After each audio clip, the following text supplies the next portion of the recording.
Welcome to the reading of Chesterfield King, the Blues Imposter. It's the story of J. Wade, John Henry Wade, a semi-professional, third-generation blues musician, who, like his pappy and grandpappy, never made nothing out of themselves. Having just been released from the federal penitentiary at Lompoc in California, he waits most patiently at a local bus station for his girl, who never shows up. Act 1. Alone, upset, stranded and broke, threatened by rains approaching with the onset of winter, and after waiting for more than 2 hours, Jay grabs the first Greyhound, which deposits him in the not-too-neighboring city proper of San Luis Obispo.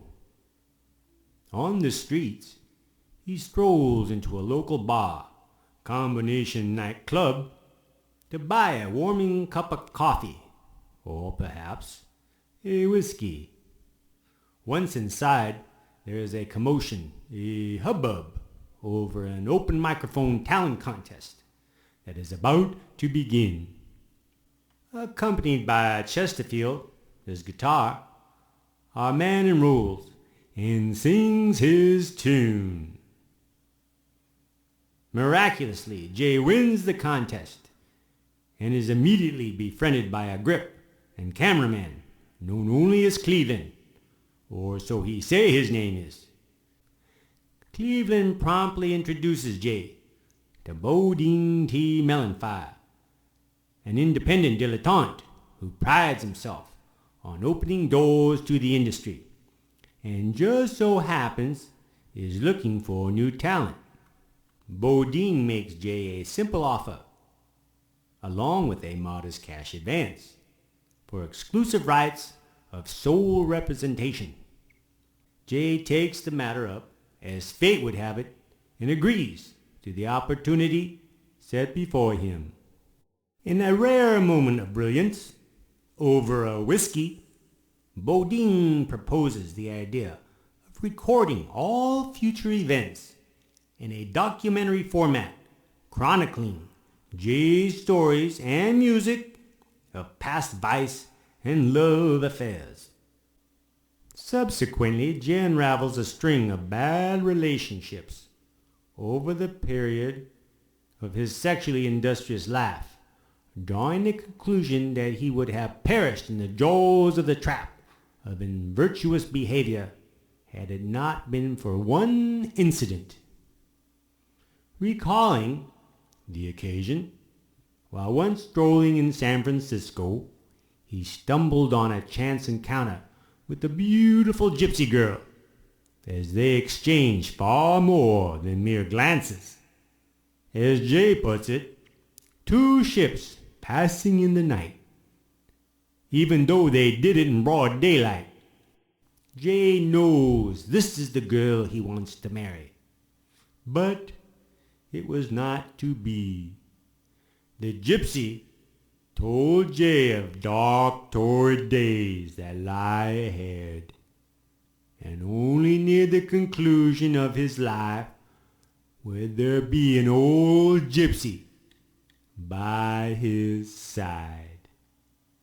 So Jay went back to New Orleans, which is full of gypsies, and stayed with Maggie Magoo, a madame, and also his auntie, who helped raise Jay and taught him how to play guitar. Nursing a rare depression of a sticky nature, of the likes he had never experienced before, no longer inspired to pay for love, he wasn't getting any. Baffled, he thought, he might have some kind of performance-related problem. Jay decides to go see the family physician, Dr. Turtlegrease, to question his state of poor libido, thinking somehow science and medicine, rather than money and whores, could render a cure. Oddly enough, irony plays its hand. In the course of disrobing in the examination room, the doctor's nurse mistakenly walks in. Stunned with fascination for each other, in a very embarrassing moment, Jay comes to full attention, as it is apparent his condition is in complete remission. Cured of the ailment that had stricken him, the two fall in love and gets married. Act 2. Jay and his lovely wife Mildred packed up and moved to Modesto, located in the fertile Central Valley of California, where it is said that peaches grow sweet on the trees. Once there, Mildred becomes pregnant. During her pregnancy, while Jay is off earning his keep, playing in a band of shifty blues musicians, handpicked and assembled by himself, Mildred decides she requires something meaningful to occupy her time in the absence of her adoring husband. She thinks no better way to honor their love as to trace their family trees. What a mistake this turned out to be. Ominously, Mildred uncovers a bizarre turn, a disturbing nightmare. In fact, it was of such an appalling nature, she became ill, overwhelmed by panic. She is rushed to the hospital. Elsewhere, on the road in Bakersfield, Jay is informed by a telegram and rushes back to Modesto, arriving at her bedside. Alas, but too late. She is dead, along with their unborn baby. Act 3. Jay struggles with the manner in which she died, and choosing to believe in her strength, is suspicious of what she must have been doing before the moment of her decline. He expects Mildred's personal effects will shed light on the murky truth. History is about to call irony's hand and up the ante. Hank Henry Wade, Jay's pappy, himself a purveyor of excessive behavior and mismanaged lifestyle, at the time of his death left behind a small son, that's Jay, and wife, that'd be Lily, who was again pregnant. Lily moved after Hank's death from New Orleans to greener pastures in the lower red light district of Myrtle Beach, Carolina, but was under severe economic pressure to raise a child with no money, no husband, and no job other than hookering, let alone on the way another little one. Ruling out a seventh abortion, she figured her only alternative for survival was a plot to remarry quickly. Hence, devised a scheme to find an unwitting beau of substantial wealth, pretending her pregnancy was a result of a slip-up in the bedroom parlor. Of course, matrimony would be the only solution to avoid further scandal. The infant baby, Jay, would be a hindrance to the execution of such a bold plan. So Lily left him, that's the infant, in New Orleans to live with Auntie Maggie in a honky-tonk off Bourbon Street. With Jay out of the way, Lily could hatch her plan. Lily set forth her focus on a dapper connoisseur of upper-crust Manhattan who was on holiday. That would be none other than Delmont Levine Crapper of the famous toilet bowl empire. Executing her brilliantly laid plan, they were wed. Only thing left to do was to decide on a name for the phony little crapper.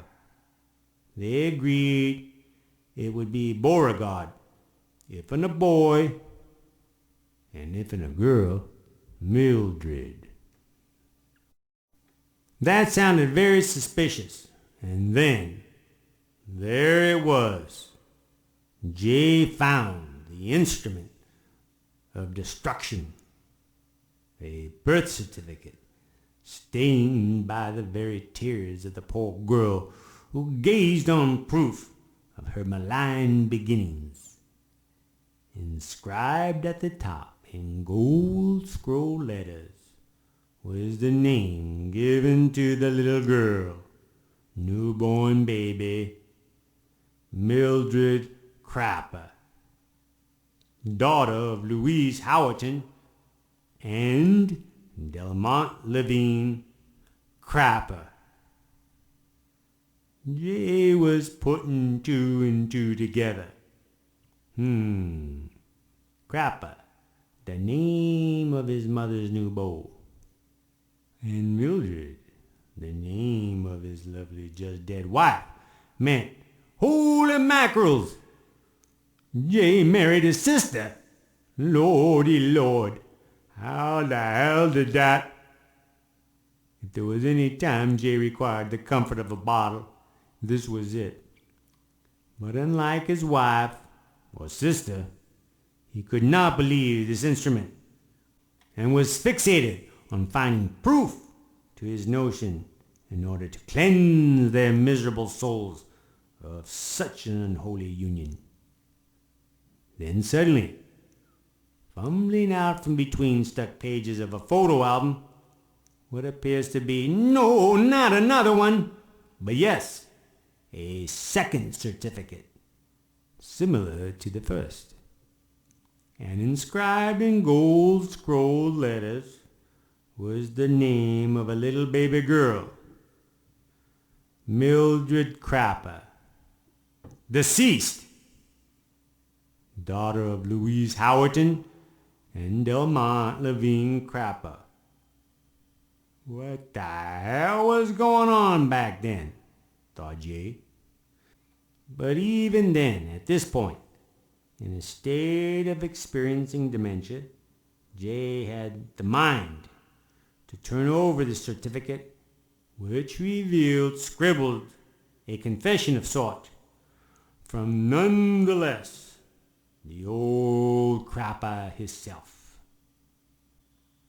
It read, I, Delmont Levine Crapper, having lost another, a second child to the hand of fate, only now, out of guilt, remorse, and sorrow, have the courage to admit the existence of my first daughter, Mildred, who I selfishly abandoned along with her mother, Rosalind Dauphine, many years ago, neither of whom I have heard from since.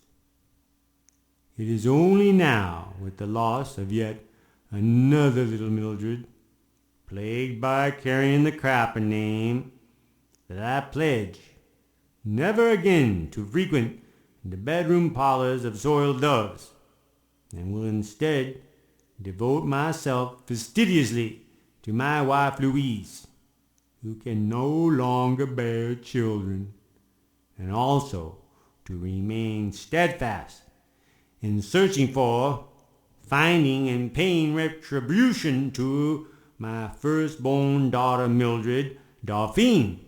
God bless, she still be alive. Apparently, Delmont used to frequent the Tenderloins quite often, and had been targeted by another southern dove for matrimony. when Rosalind Dolphine put the screws to the old crapper, demanding he support the product of their union, he insisted he had already paid. Having little choice, she sent the little crapper baby to her aunt and uncle in Holyoke, Louisiana, just outside of New Orleans, later to be put up for adoption. However, this little crapper was not a Howerton Wade crapper. It was a Dolphine crapper, who was later adopted by her aunt and uncle, who loved her.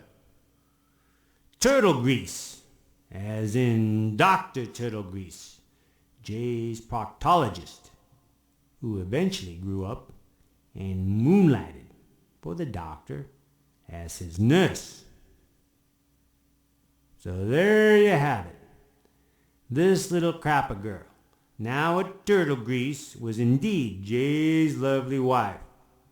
Not the poor little dead crapper, rest her soul, was also named Mildred, but in fact Jay's baby sister, whom he never knowed, and died shortly after birth from complications. Well,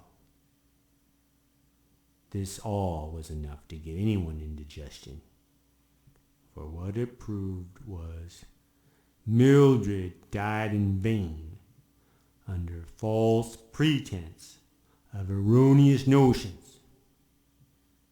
It being the final straw that drove Jay over the edge into a hysterical drinking, whoremongering, interstate drug trafficking frenzy which lasted years, leading him up and into prison.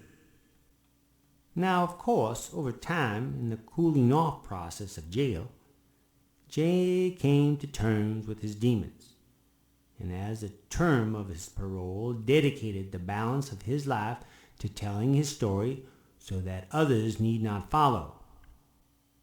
Epilogue.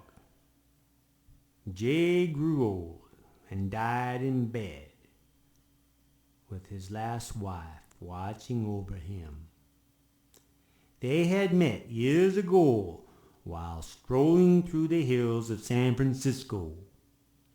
You see, this was the gypsy girl who told Jay of the ill-fated romance that would impact him the rest of his life.